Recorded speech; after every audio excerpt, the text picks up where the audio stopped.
സ്ത്രീകളുടെ സുരക്ഷ, ശാക്തീകരണം എന്നിവ ഉറപ്പാക്കുന്നതിനായി ഭുവനേശ്വറിൽ സർവകലാശാലകളിലും കോളേജുകളിലും സംസ്ഥാന വ്യാപകമായി ശക്തി ശ്രീ എന്ന സംരംഭത്തിന് തുടക്കം കുറിച്ച് ഒഡീഷ മുഖ്യമന്ത്രി മോഹൻ ചരൺ മാഞ്ചി 16 സംസ്ഥാന സർവകലാശാലകളെയും 730 സർക്കാർ എയ്ഡഡ് കോളേജുകളെയും ഉൾക്കൊള്ളുന്ന ഒരു പരിവർത്തനാത്മക ശാക്തീകരണ സ്വയം പ്രതിരോധ സംരംഭം എന്നാണ് മുഖ്യമന്ത്രി ശക്തി ശ്രീയെ വിശേഷിപ്പിച്ചത്.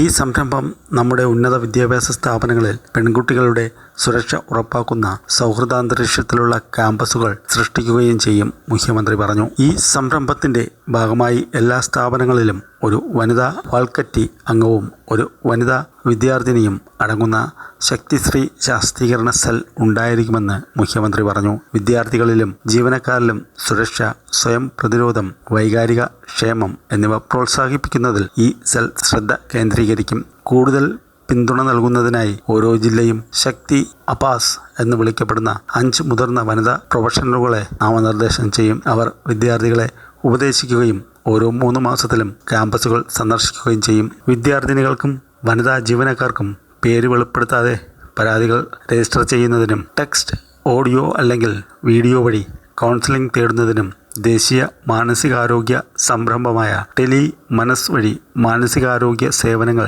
ആക്സസ് ചെയ്യുന്നതിനും സുരക്ഷിതമായ ഒരു പ്ലാറ്റ്ഫോം വാഗ്ദാനം ചെയ്യുന്ന ഒരു മൊബൈൽ ആപ്പും ആരംഭിക്കും. കൂടാതെ സുരക്ഷ വർദ്ധിപ്പിക്കുന്നതിനായി ക്യാമ്പസുകൾ 24 മണിക്കൂറും CCTV നിരീക്ഷണത്തിന് കീഴിൽ കൊണ്ടുവരും. വിദ്യാർത്ഥികൾക്കും ഫാക്കൽറ്റി കോർഡിനേറ്റർമാർക്കും പരിശീലനം നൽകുന്നതിനും ഫീഡ്ബാക്ക് പങ്കിടുന്നതിനും പരിപാടി ശക്തിപ്പെടുത്തുന്നതിനുമായി ശക്തി സ്വരൂപിണി എന്ന പേരിൽ ഒരു വാർഷിക പരിപാടിയും നടക്കും.